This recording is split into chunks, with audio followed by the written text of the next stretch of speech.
Street photography is all about those split-second moments, but if your camera's too bulky or slow, you're gonna miss the shot every single time. I've spent the last few months carrying these 5 cameras around the city, through crowded subways and quiet alleys, just to see which ones actually hold up when things get moving fast. Product number 1. OM System Olympus EM10 Mark IV. The first thing I noticed when I pulled this out of my bag was just how light it is. It has this classic silver film camera look that doesn't scream expensive digital gear, which is exactly what you want for blending into a crowd. While walking around, the 5-axis stabilization was a lifesaver. I could snap sharp photos one-handed while dodging tourists, and the shots didn't blur. I really liked the flip-down screen for shooting from the hip. It makes you way less conspicuous. The art filters, especially that new instant film one, are actually fun to use if you want a specific vibe without sitting at a computer for hours. If you're just starting out and want something that looks cool but does the heavy lifting for you, this is a solid pick. It's small enough to fit in a jacket pocket too. Product number 2.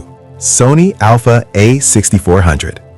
Switching over to the A6400 felt like a massive jump in speed. This thing is a beast when it comes to focus.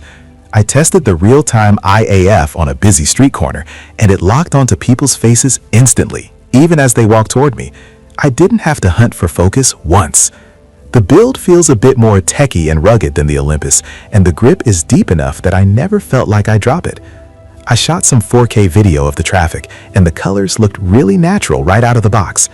The menu system is a bit of a headache at first, but once you set your custom buttons, it's a breeze.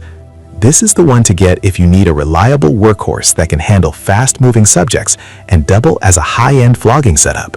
Product number 3. Fujifilm X100V. I've been dying to get my hands on the X100V, and it lived up to the hype. The 23mm fixed lens means you can't zoom, which I actually loved.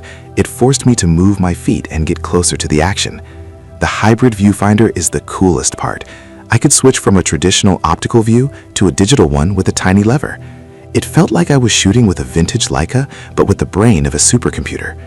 The film simulations give your photos a finished look immediately. I took it out during a light drizzle, and since I had the weather sealing ring on, I didn't have to baby it. It's definitely an investment, but for a one-camera, one-lens lifestyle, nothing else compares. It feels like a premium tool that stays out of your way. Product number 4. Canon EOS Rebel T7. Going from those compact mirrors to a DSLR like the Rebel T7 was a change of pace. It's definitely chunkier, but there's something nice about having a big, physical optical viewfinder where you see exactly what the lens sees with zero lag. I spent an afternoon at a local park using the 2 lens kit, and having that 75 to 300mm zoom allowed me to grab candid shots from way across the street without anyone noticing me. It's not as fast as the Sony, but the 24.1 megapixel sensor captures plenty of detail for big prints. The battery life is also incredible because it isn't powering a digital screen 24/7. If you're a student or someone who prefers the feel of a traditional camera body without spending a fortune, this kit gives you a lot of versatility for the price. Product number 5. Sony ZV-1F. Lastly, I tried the ZV-1F, which is clearly built for the social media era. It's tiny, almost like a point-and-shoot. The 20mm ultra-wide lens is fantastic for street scenes because it captures so much of the environment. I didn't have to back up into traffic just to fit a building in the frame. The autofocus is just as sticky as the more expensive Sonys, which gave me a lot of confidence when shooting on the move.